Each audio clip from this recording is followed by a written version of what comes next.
Pertama, saya mau izin dulu minta maaf ke Otto Hasibuan. Setelah saya pikir-pikir, ternyata lawyer Otto Hasibuan ini, Bapak Otto Hasibuan itu orang baik.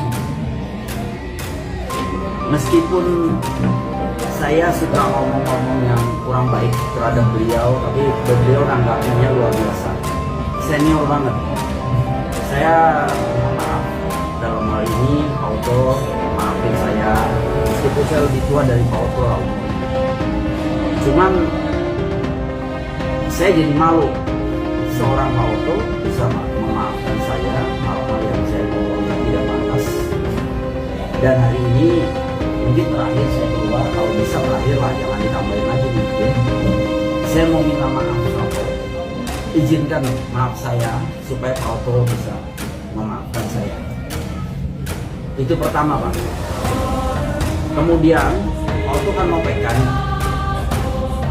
Saya mau kasih bekal sama Pak Otto supaya dibawa ke PK itu, ya kalau bisa. Toh Mirna udah nggak ada. Saya nggak terlalu pusing Pak Otto berhasil atau tidak, karena hukum di Indonesia ini jangan Pak Otto sampai rusakkan di negara kita ini hukum yang sudah begini bagus berjalan. Itu dibuat cedera oleh sesuatu yang hanya karena Netflix itu benar. Jadi saya rasa Pak Otto ngerti lah, bisa mau maaf lah Pak Otto. Cuma Pak Otto harus dengar omongan saya lebih tua dari Pak Otto. Kenapa saya katakan gitu? Ini yang saya tunjukin gambar tangan Jessica masuk kiri itu. Sekarang saya juga ingin memberi penjelasan kepada Bapak sama Pak Roy Suryo. Ya, kebetulan juga kawan sih. Itu mereka menangkap. Ya. Satu menangkap karena pro Otto, satu menangkap karena dia mengerti. Karena dia dekat sama saya juga, Pak Roy. Begini, itu sebetulnya bukan barang saya. Atau saya ngumpetin data dari digital forensik. Itu pada saat 2016 itu kita ketemukan itu dengan rentetan data-data visual lainnya ya. Itu hanya dari belakang saja, yang dari depan nanti ada tapi masih ketutupan teks, tapi gerakan pixelnya ada.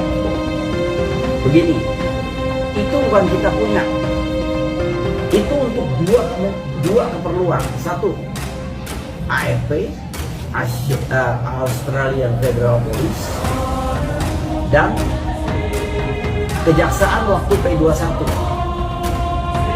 Pak Krisnamurti itu sampai bawah itu cuma ditunjukin aja, jangan dipakai karena ini berkaitan dengan kepolisian ya. Kalau sampai cedera janji kita terhadap AFP berbahaya sekali ya. Karena kita sudah tanda tangan, itu ada perwira lah, saya nggak perlu sebut nama-nama sekarang. Perwira di sana yang datang waktu itu 4 orang investigasi, dan kita dapat beberapa hal yang menjadi skip. Kalau kita buka semua klien Pak Otto nanti Jessica Warso itu bisa dihukum. Jadi AFP bilang, saya nggak akan kasih apa-apa kalau klien ini karena sudah mau permanen residen, sudah mau warga negara citizenship. Permanen residennya udah hampir selesai dia. Jadi kenapa dia pulang Indonesia itu sebetulnya dia lari dari kasus yang nabrak orang rumah jompo. Kan harus ganti uang sama dia harus trial di Australia. Nah, itu poin pertama ya. Kemudian saya mau jelaskan ini. Jadi close circuit yang mengenai tangan dia kiri itu benar-benar dia mengaku. Jadi gimana ya saya ngomongnya?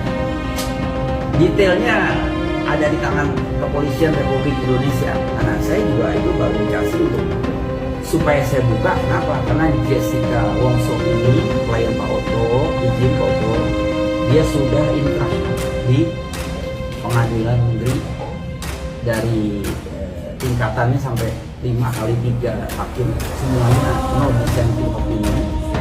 menjadi 15 hakim yang terakhir itu Pak Rocky Alkostar yang melihat itu dengan gamblangnya dia menjelaskan apa yang terjadi sama Kapolri kita yang lama. Jadi ini kita cari-cari sesuatu yang nggak ada gunanya. Memang si Jessica itu bunuh anak saya, Pak Oto. Izin Pak Oto, maafin saya kalau saya salah bicara. Percuma Pak Oto bela, lead the case. Saya hormati Pak Oto masih lawyer yang dulu saya kenal hebatnya. Ya. Jadi itu adalah dua yang memiliki satu. P21 itu tinggal sehari lagi kita terpaksa bikin seruang sampai langsung dia setuju. Waktu itu jaksa agungnya Pak Prasetyo, ya, dia tahu ini. Kemudian AFP melihat itu terkaget-kaget, wah jangan keluarin nih kalau sampai klien gue bunuh, hukum mati, ini masalah nih buat kita. Ya, akhirnya kita skip. Dan ada lagi Pak, udahlah nggak usah dibicarakan, itu aja cukup. Ya. Yang kedua, Pak Oto, saya ini serba salah. Saya sama Pak Oto saya hormat, benar. Pak Krisnamukti itu marah besar. Dia dibilang datang ke rumah duka itu mengatakan bahwa dia tahu ini Mirna diracun. Ya saya serba salah ke sono. Pak Oto saya hormati sebagai lawyer. Di sini Pak Krisnamukti sebagai kepolisian Republik Indonesia yang menangani kasus ini. Jadi saya serba salah mau jelasin sama Pak Oto. Kalau bisa saya cegah, saya cegah. Pak Krisna itu sudah naik hitam. Karena sebetulnya sudah P21 sebenarnya kepolisian udah nggak ikut campur Pak Oto. Ya, P21 selesai, nah baru kejaksaan sama hakim. Begini, masalah Pak Oto bilang begitu itu nggak ada. Dia datang dengan baik-baik bilang, ini kenapa? Dia juga nggak tahu, saya nggak tahu, dia nggak tahu. Saya juga nggak kepikir kalau Jessica itu berbuat jahat, ya. Karena dia ada kelainan Pak Oto. Saya kasih tahu aja itu. Saya nanti kalau panjang lebar, Pak Oto nanti kesel ngomong lagi, marah ke saya lagi, saya jadi nggak enak. Saya merasa dosa.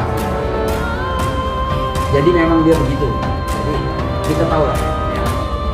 Nah, kalau bisa saya cegah, Pak Krisnamukti tidak mau itu, saya akan coba. Ya. Saya mau mohon kepada dia untuk tidak dipermasalahkan ini, karena saya sudah tanda tangan, jadi panjang urusannya. Ya. Nah, dalam hal ini Pak Oto kan udah nggak. Waktu itu kan Pak Oto sudah bilang saya udah bukan kuasanya Jessica lagi, jadi berarti Pak Oto adalah orang biasa.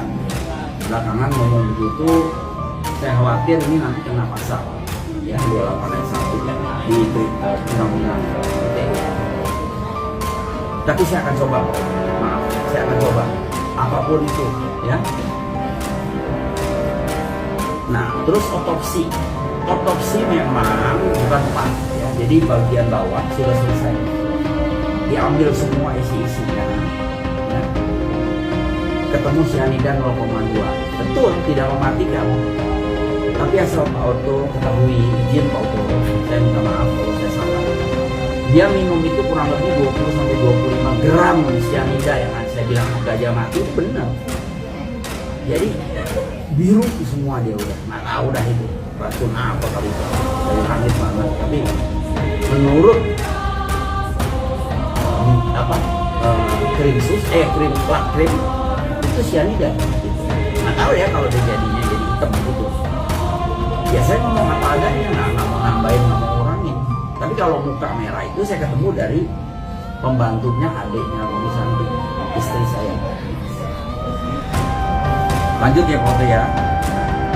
Cairan lambung, itu cairan lambung saya minta ke dokter yang di mana itu Rumah Sakit Abdul Waluyo. Kemudian kita periksa, diketemukan juga cyanida banyak. Cuma kita skip juga itu. Kenapa? Kalau enggak kan bisa hukuman mati. Supaya Pak Oto ketahui, maaf Pak Oto, saya hormati Pak Oto, saya minta maaf, Pak Oto ternyata orangnya baik. Saya yang salah, saya mengaku salah. Mengejutkan, fakta-fakta, Edi Darmawan minta maaf ke Otto Hasibuan. Belakangan, kasus kopi sianida dengan terdakwa kembali menjadi sorotan di media sosial usai film dokumenternya ditayangkan. Nama ayah Mirna Salihin, Edi Darmawan Salihin pun juga ikut menjadi sorotan. Begitu pula dengan pengacara Jessica Wongso, Otto Hasibuan. Edi Darmawan sejak awal meyakini bahwa Jessica Wongso bersalah dalam kasus ini.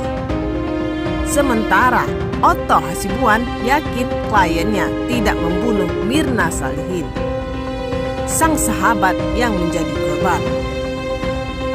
Sempat terlibat perselisihan, Edi Darmawan pernah menyebut bahwa Otto Hasibuan telah memeras keluarga Jessica Wongso untuk membiayainya sebagai lawyer. Namun, kini ayah Mirna malah meminta maaf kepada sang pengacara. Edi Darmawan meminta maaf kepada Otto Hasibuan atas apa yang telah diucapkannya pada beberapa waktu lalu. Kabar tersebut diketahui melalui unggahan video oleh pemilik akun TikTok bernama @asriamelia3. Pertama, saya mau izin dulu minta maaf ke Otto Hasibuan. Setelah saya pikir-pikir, ternyata lawyer Otto Hasibuan itu orang baik. Meskipun saya suka ngomong-ngomong yang kurang baik terhadap beliau, tapi beliau menanggapinya luar biasa, kata Edi Darmawan yang dikutip pada Senin 13 November 2023. Bahkan Edi juga tampak memberikan apresiasi terhadap Otto yang tetap bijak saat dirinya menyerang sang pengacara dengan ucapan-ucapan yang mungkin kurang menyenangkan. Pak Otto, maafin saya. Meskipun saya lebih tua dari Pak Otto, cuma saya jadi malu. Seorang Pak Otto bisa memaafkan saya hal-hal yang saya tidak pantas. Pada hari ini mungkin terakhir saya keluar dan kalau bisa berakhir ya jangan ditambahin lagi, tambahnya. Selain itu, Edi juga menyinggung beberapa hal yang akan dilakukan sang pengacara kondang tersebut yang berusaha ingin membebaskan Jessica Wongso dari hukuman. Akan tetapi, Edi berpesan agar hukum di Indonesia yang menurutnya sudah baik tidak dirusak oleh mertua artis Jessica Mila tersebut. Kemudian, Pak Otto kan mau PK nih. Saya mau kasih bekal sama Pak Otto. Saya nggak pusing berhasil atau tidak, tapi hukum di Indonesia ini jangan Pak Otto rusak karena sudah bagus berjalan. Dan jangan dibuat cedera, jelas Edi. Lebih lanjut, Edi Darmawan juga menguraikan mengenai kepemilikan barang bukti yang belum sempat ditampilkan di pengadilan. Ayah Mirna berargumentasi bahwa video tersebut bukan miliknya dan tidak ada niat untuk menyembunyikan data. Itu sebetulnya bukan barang saya atau saya ngumpetin data dari digital forensik. Itu barang bukti tangan Jessica pada saat 2016 ditemukan dengan rentetan data-data visual lainnya. Itu hanya dari belakangan saja, dari depan nanti ada terangnya. Itu untuk dua keperluan, satu AFV dan kejaksaan waktu P21. Pak Krisna Mukti itu sampai bawah itu cuma ditunjukin aja, nggak dipakai karena ini berkaitan dengan kepolisian, tandasnya. Bagaimana menurut pendapat Anda? Dukung terus channel ini, share, like, komen, dan subscribe ya.